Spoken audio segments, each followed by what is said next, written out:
कुछ सप्ताह पहले तक स्थितियां संभली हुई थी और फिर ये कोरोना की दूसरी वेव तूफान बनकर आ गई।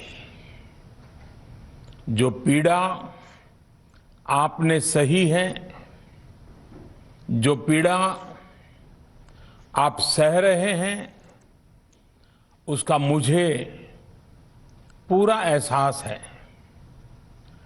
जिन लोगों ने बीते दिनों में अपनों को खोया है, मैं सभी देशवासियों की तरफ से उनके प्रति संवेदनाएं व्यक्त करता हूं। परिवार के एक सदस्य के रूप में मैं आपके दुख में शामिल हूं। चुनौती बड़ी है, लेकिन हमें मिलकर अपने संकल्प, अपने हौसले और तैयारी के साथ इसको पार करना है।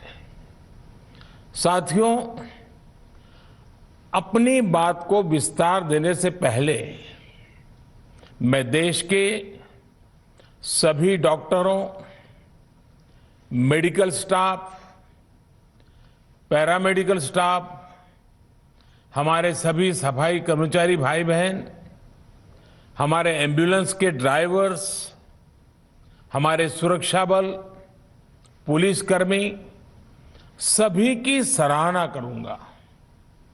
आपने कोरोना की पहली वेव में भी अपना जीवन दांव पर लगाकर लोगों को बचाया था। आज आप फिर इस संकट में अपने परिवार, अपने सुख, अपनी चिंता छोड़कर दूसरों का जीवन बचाने में दिन रात जुटे हुए हैं। साथियों, हमारे शास्त्रों में कहा गया है, त्याज्यम न धैर्यम विदुरेऽपि काले, अर्थात कठिन से कठिन समय में भी हमें धैर्य नहीं खोना चाहिए। किसी भी परिस्थिति से निपटने के लिए हम सही निर्णय लें, सही दिशा में प्रयास करें, तभी हम विजय हासिल कर सकते हैं। इसी मंत्र को सामने रखकर आज देश दिन रात काम कर रहा है। बीते कुछ दिनों में जो फैसले लिए गए हैं, जो कदम उठाए गए हैं, वो स्थिति को तेजी से सुधारेंगे।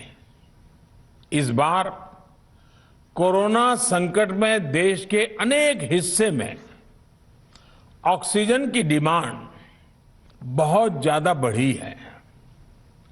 इस विषय पर तेजी से और पूरी संवेदनशीलता के साथ काम किया जा रहा है। केंद्र सरकार, राज्य सरकारें, प्राइवेट सेक्टर, सभी की पूरी कोशिश है कि हर जरूरतमंद को ऑक्सीजन मिले। ऑक्सीजन प्रोडक्शन और सप्लाई को बढ़ाने के लिए भी कई स्तरों पर उपाय किए जा रहे हैं। राज्यों में नए ऑक्सीजन प्लांट्स हो, 1 लाख नए सिलेंडर पहुंचाने हो, औद्योगिक इकाइयों में इस्तेमाल हो रही ऑक्सीजन का मेडिकल इस्तेमाल हो, ऑक्सीजन रेल हो, हर प्रयास किया जा रहा है। साथियों, इस बार जैसे ही कोरोना के केस बढ़े, देश के फार्मा सेक्टर ने दवाइयों का उत्पादन और बढ़ा दिया है। आज जनवरी फरवरी की तुलना में देश में कई गुना ज्यादा दवाइयों का प्रोडक्शन हो रहा है। इसे अभी और तेज किया जा रहा है। कल भी मेरी देश की फार्मा इंडस्ट्री के बड़े जो प्रमुख लोग हैं, उसके जो एक्सपर्ट लोग हैं, उनसे बहुत लंबी चर्चा हुई है। प्रोडक्शन बढ़ाने के लिए हर तरीके से दवाई कंपनियां की मदद ली जा रही है। हम सौभाग्यशाली हैं कि हमारे देश के पास इतना बड़ा मजबूत फार्मा सेक्टर है जो बहुत अच्छी और तेजी से दवाइयां बनाता है। इसके साथ ही अस्पतालों में बेड की संख्या को बढ़ाने का भी काम तेजी से चल रहा है। कुछ शहरों में ज्यादा डिमांड को देखते हुए विशेष और विशाल कोविड हॉस्पिटल बनाए जा रहे हैं।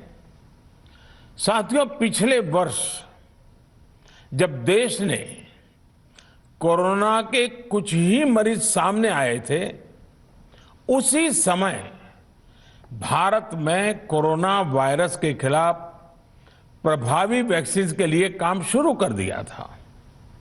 हमारे वैज्ञानिकों ने दिन रात एक करके बहुत कम समय में देशवासियों के लिए वैक्सीन विकसित की है। आज दुनिया की सबसे सस्ती वैक्सीन भारत में है। भारत की कोल्ड चेन व्यवस्था के अनुकूल वैक्सीन हमारे पास है।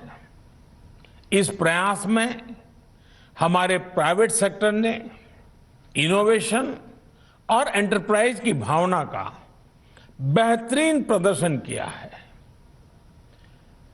वैक्सीन्स की अप्रूवल्स और रेगुलेटरी प्रोसेसेस को फास्ट ट्रैक पर रखने के साथ ही सभी साइंटिफिक और रेगुलेटरी मदद को बढ़ाया गया है। यह एक टीम एफर्ट है जिसके कारण हमारा Bharat 2 made in India vaccine के साथ दुनिया का सबसे बड़ा टीकाकरण अभियान शुरू कर पाया। टीकाकरण के पहले चरण से ही गति के साथ ही इस बात पर जोर दिया गया कि ज्यादा से ज्यादा क्षेत्रों तक, जरूरतमंद लोगों तक वैक्सीन पहुंचे।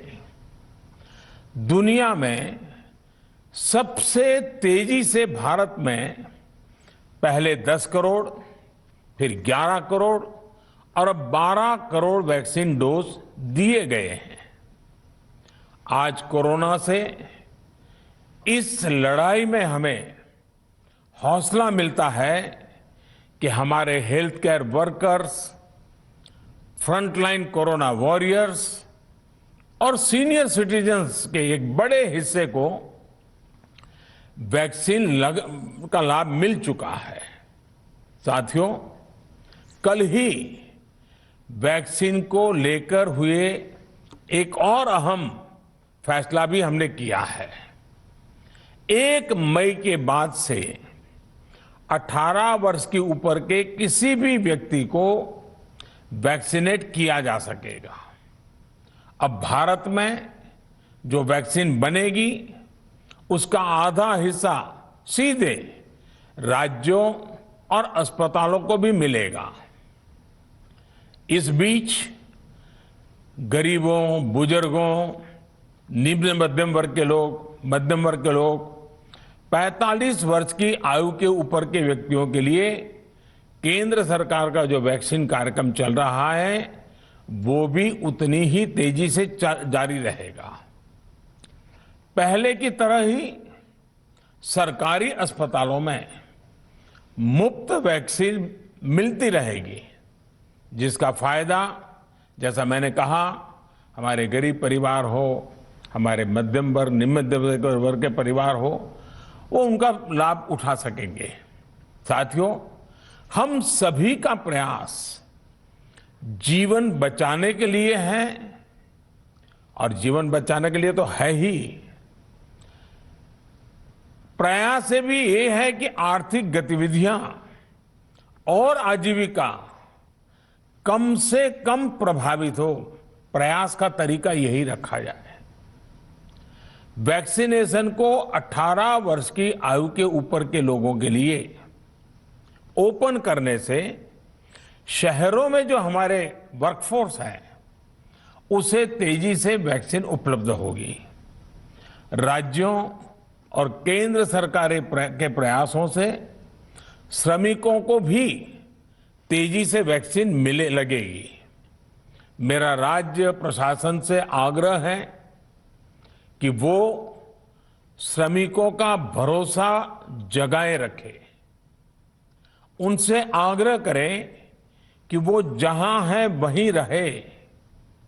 राज्यों द्वारा दिया गया ये भरोसा उनकी बहुत मदद करेगा कि वो जिस शहर में हैं वहीं पर अगले कुछ दिनों में वैक्सीन भी लगेगी और उनका काम भी बंद नहीं होगा। साथियों, पिछली बार जो परिस्थितियां थी वो अभी से काफी भिन्न थी। तब हमारे पास इस वैश्विक महामारी से लड़ने के लिए कोरोना स्पेसिफिक मेडिकल इंफ्रास्ट्रक्चर नहीं था। आप याद करिए देश की क्या स्थिति थी। कोरोना टेस्टिंग के लिए पर्याप्त लैब नहीं, पीपीई का कोई प्रोडक्शन नहीं, हमारे पास इस बीमारी के ट्रीटमेंट के लिए कोई खास जानकारी भी नहीं। लेकिन बहुत ही कम समय में हमने इन चीजों में सुधार किया। आज हमारे डॉक्टरों ने कोरोना के इलाज की बहुत ही अच्छी एक्सपर्टीज हासिल कर ली है। वो ज्यादा से ज्यादा जीवन बचा रहे हैं। आज हमारे पास बड़ी मात्रा में पीपीई किट्स हैं, लैब्स का बड़ा नेटवर्क है और हम लोग टेस्टिंग की सुविधा को निरंतर बढ़ा रहे हैं। साथियों, देश ने कोरोना के खिलाफ अब तक बहुत मजबूती से और बहुत धैर्य से लड़ाई लड़ी है। इसका श्रेय आप सभी को, सभी देशवासियों को ही जाता है।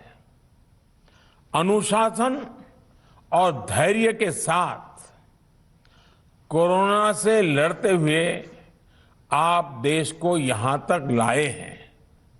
मुझे विश्वास है जन भागीदारी की ताकत से हम कोरोना के इस तूफान को भी परास्त कर पाएंगे।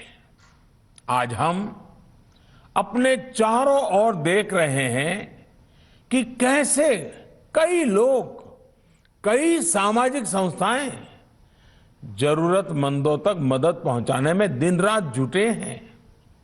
दवाई पहुंचाना हो, खाने या रहने की व्यवस्था करनी हो, लोग पूरे मनोयोग के साथ काम कर रहे हैं। मैं इन सभी के सेवा भाव को आदरपूर्वक नमन करता हूं और देशवासियों से अपील करता हूं कि अधिक से अधिक मात्रा में इस संकट की घड़ी में देशवासी आगे आएं और जरूरतमंदों तक मदद पहुंचाएं। समाज के पुरुषार्थ और सेवा के संकल्प से ही हम ये लड़ाई जीत पाएंगे। मेरा युवा साथियों से अनुरोध है कि वो अपनी सोसाइटी में, मोहल्ले में, अपार्टमेंट्स में छोटी छोटी कमेटियां बनाकर कोविड अनुशासन पालन करवाने में मदद करें। हम ऐसा करेंगे तो सरकारों को न कभी कंटेनमेंट जोन लगाने की जरूरत पड़ेगी, न कर्फ्यू लगाने की जरूरत पड़ेगी और लॉकडाउन का तो सवाल ही नहीं उठता है, आवश्यकता ही नहीं पड़ेगी। स्वच्छता अभियान के समय देश में जागरूकता फैलाने के लिए मेरे बाल मित्रों ने बहुत मदद की थी। छोटे छोटे बालक, 5वीं, 7वीं, 8वीं, 10वीं में पढ़ने वाले, उन्होंने घर के लोगों को समझाया था, मनाया था। उन्होंने बड़ों को भी स्वच्छता का संदेश दिया था। आज मैं फिर अपने बाल मित्रों से एक बात विशेष तौर पर कहना चाहता हूं। मेरे बाल मित्र, घर में ऐसा माहौल बनाइए कि बिना काम, बिना कारण घर के लोग घर से बाहर न निकले। आपकी जीत बहुत बड़ा परिणाम ला सकती है। प्रचार माध्यमों से भी मेरी प्रार्थना है कि ऐसे संकट की घड़ी में वो लोगों को सतर्क और जागरूक करने के लिए जो प्रयास कर रहे हैं उसे और बढ़ाएं। इसके साथ ही इसके लिए भी काम करें कि डर का माहौल कम हो सके, लोग अफवाह और भ्रम में न आए। साथियों, आज की स्थिति में हमें देश को लॉकडाउन से बचाना है। मैं राज्यों से भी अनुरोध करूंगा कि वो लॉकडाउन को अंतिम विकल्प के रूप में ही इस्तेमाल करें। लॉकडाउन से बचने की भरपूर कोशिश करनी है और माइक्रो कंटेनमेंट जोन पर ही ध्यान केंद्रित करना है। हम अपनी अर्थव्यवस्था की सेहत भी सुधारेंगे और देशवासियों की सेहत का भी ध्यान रखेंगे। साथियों, आज नवरात्रि का आखिरी दिन है। कल रामनवमी है और मर्यादा पुरुषोत्तम श्री राम का हम सभी को यही संदेश है कि हम मर्यादाओं का पालन करें। कोरोना के इस संकट काल में कोरोना के बचने के जो भी उपाय है, कृपया करके उनका पालन 100% करिए। दवाई भी, कड़ाई भी, इस मंत्र को कभी भी भूलना नहीं है। ये मंत्र जरूरी है, वैक्सीन के बाद भी जरूरी है। रमजान के पवित्र महीने का भी आज 7वां दिन है। रमजान हमें धैर्य, आत्मसंयम और अनुशासन की सीख देता है। कोरोना के खिलाफ जंग जीतने के लिए अनुशासन भी, उसकी भी उतनी ही जरूरत है। जब जरूरी हो तभी बाहर निकले। कोविड अनुशासन का पूरा पालन करें। मेरा आप सभी से यही आग्रह है। मैं आपको फिर ये भरोसा देता हूं, आपके इस साहस, धैर्य और अनुशासन के साथ जुड़कर आज जो परिस्थितियां हैं उन्हें बदलने में देश कोई कसर नहीं छोड़ेगा। आप सभी स्वस्थ रहें, आपका परिवार स्वस्थ रहें, इसी कामना के साथ मैं अपनी बात समाप्त करता हूं। आपका बहुत बहुत धन्यवाद।